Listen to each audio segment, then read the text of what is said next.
হাজার হেক্টর জমির বোরো ধান তলিয়ে গেছে। প্লাবিত হয়েছে নিম্নাঞ্চল। বন্যার শঙ্কায় হাওর সহ বিভিন্ন স্থানে ধান কেটে নিচ্ছেন কৃষকরা। এসব বিষয়ে বিস্তারিত জানাতে সুনামগঞ্জ থেকে যুক্ত হচ্ছেন লিপসন আহমেদ এবং মৌলভীবাজার থেকে যুক্ত হচ্ছেন এম এ হামিদ আর কিশোরগঞ্জ থেকে যুক্ত হচ্ছেন মশিউর কাইস। শুরুতেই যাচ্ছে সুনামগঞ্জে লিপসনের কাছে। লিপসন, জানাবেন কত হেক্টর জমির ফসল তলিয়ে গেছে আর কৃষকরা কি বলছেন?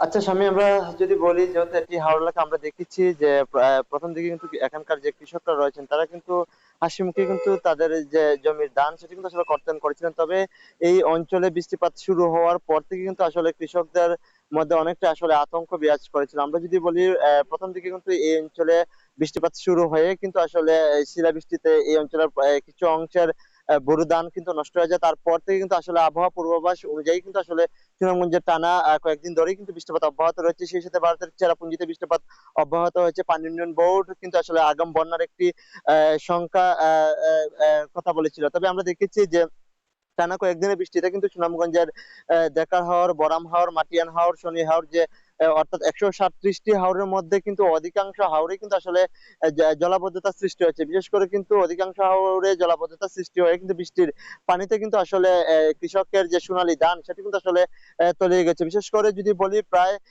কৃষি বিভাগ যে তথ্যটি বলছে যে 7,000 হেক্টর ধান ইতিমধ্যে আসলে জলাবদ্ধতা আক্রান্ত হয়েছে। তার মধ্যে 3,000 হেক্টর ধান কিন্তু পুরোপুরি নষ্ট হয়েছে। তবে সেটি মানতে নারাজ স্থানীয় কৃষক থেকে শুরু করে কৃষক যে সংগঠনগুলো রয়েছে তারা তারা যেটি বলছেন যে সুনামগঞ্জের 137টি হাওরের মধ্যে কিন্তু প্রায় 40 থেকে 50টি হাওরই কিন্তু আসলে ইতিমধ্যে জলাবদ্ধতা সৃষ্টি হয়ে প্রায় 20,000-এর উপরে কিন্তু আসলে ধান তলিয়ে গেছে। তবে পানি উন্নয়ন বোর্ড যেটি বলছে আরো কয়েকদিন, অর্থাৎ আমরা এই বৃষ্টিপাত অব্যাহত থাকবে। সেই সাথে ভারতের যে চেরাপুঞ্জি রয়েছে সেখানে বৃষ্টিপাত অব্যাহত থাকায় বন্যার একটি সংখ্যা কিন্তু এখনো রয়ে গেছে। সেই সাথে কৃষকরা যেটি বলছেন তাদের একমাত্র ফসল হারিয়ে কিন্তু তারা অনেকটাই কান্নায় ভেঙে পড়ছেন। তো সব মিলিয়ে বলা যায় বৃষ্টিপাত অব্যাহত থাকায় কিন্তু অন্যান্য হাওরের যে ধানগুলো, অবশিষ্ট ধানগুলো রয়েছে সেগুলো কিন্তু আসলে কৃষকরা কাটতে পারছেন না। তো সব মিলিয়ে বলা যায় হাওরের কৃষকদের দুর্দশা যেন থামছেই না। সাম্মী।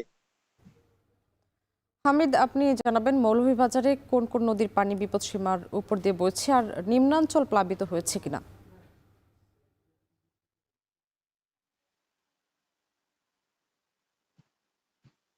সাম্মি গত 3 দিন থেকেই কিন্তু মৌলভীবাজার জেলার উপর দিয়ে প্রবল বৃষ্টিপাত এবং ঝড়ো হাওয়া বয়ে যাচ্ছে, কালবৈশাখী ঝড়ো হচ্ছে।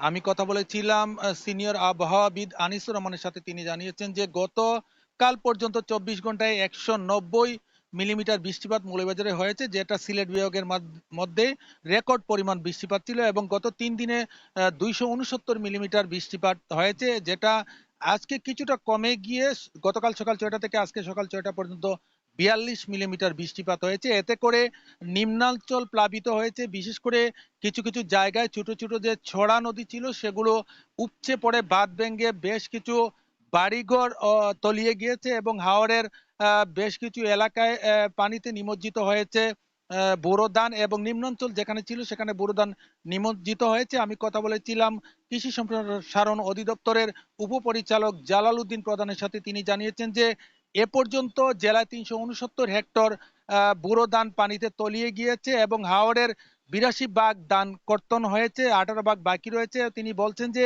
যদি বৃষ্টিপাত কমে যায় তাহলে সে হয়তো যে ধানগুলা পানিতে নিমজ্জিত রয়েছে সেগুলো ভেসে উঠবে। এতে করে হয়তো কৃষকরা তাদের ফলানো ফসল গড়ে তুলতে পারবেন। অপরদিকে ঝড়ো বৃষ্টিতে মৌলভীবাজার জেলায় 855টি কাঁচা আধা পাকা ঘর বাড়ি উপচে পড়েছিল এবং ঝড়ো হাওয়াতে উড়ে গিয়েছিল। এতে করে মানুষের ক্ষতিগ্রস্ত হয়েছে, যাতে বিশেষ করে কুলাউড়া উপজেলার সবচেয়ে বেশি ঘরবাড়ি 330টির মতো ঘরবাড়ি পড়ে গিয়েছিল। মানুষজন সমস্যার মধ্যে পড়েছিলেন। আমি কথা বলেছিলাম জেলা ত্রাণ কর্মকর্তা চাঁদু মিয়ার সাথে। তিনি জানিয়েছেন এ পর্যন্ত 3,60,000 নগদ টাকা বরাদ্দ করা হয়েছে এবং 100 টন জিয়ার চাল বরাদ্দ করা হয়েছে।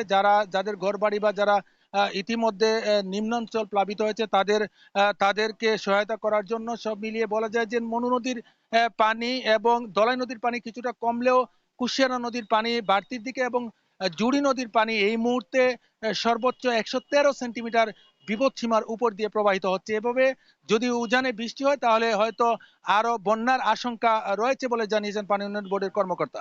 এই ছিল আমার কাছে মৌলভীবাজার থেকে বন্যা এবং আবহাওয়ার পূর্বাভাস নিয়ে সবশেষ। শাম্মী। আমাদের সঙ্গে যুক্ত আছেন কিশোরগঞ্জ থেকে মশিউর কায়েস। কায়েস, আমরা সুনামগঞ্জ মৌলভীবাজারের পরিস্থিতি দেখছিলাম, কিশোরগঞ্জে কি পরিস্থিতি দেখছেন? সামনে কিশোরগঞ্জে এখনো পর্যন্ত যেটি বলা হচ্ছে যে বন্যার আশঙ্কা এখনো পর্যন্ত দেখা দেয়নি। এখনো পর্যন্ত পানি কিন্তু যে হাওরে প্রবেশ করছে সেগুলো কিন্তু বিপদসীমার নিচে রয়েছে। তবে টানা কয়েকদিনের যে ভারী বর্ষণ, আমরা আবহাওয়া অফিসের সঙ্গে কিছুক্ষণ আগে কথা বলেছি যে গত ৩ থেকে ৪ দিন যাবৎ কিন্তু ৯০ থেকে ১০০ মিলিমিটার পর্যন্ত কিন্তু রেকর্ড করা হচ্ছে বৃষ্টি কিছুক্ষণ পরপর, যার ফলে কিন্তু যে নিচু যে বেশ কিছু জমি সেগুলো কিন্তু আসলে তলিয়ে গেছে এবং এই তলিয়ে যাওয়া জমির পরিমাণ কৃষি অধিদপ্তরের তথ্য মতো এখন পর্যন্ত কিন্তু প্রায় ৯৫০ হেক্টরের মতো এখানে আসলে কৃষি জমি তলিয়ে গেছে।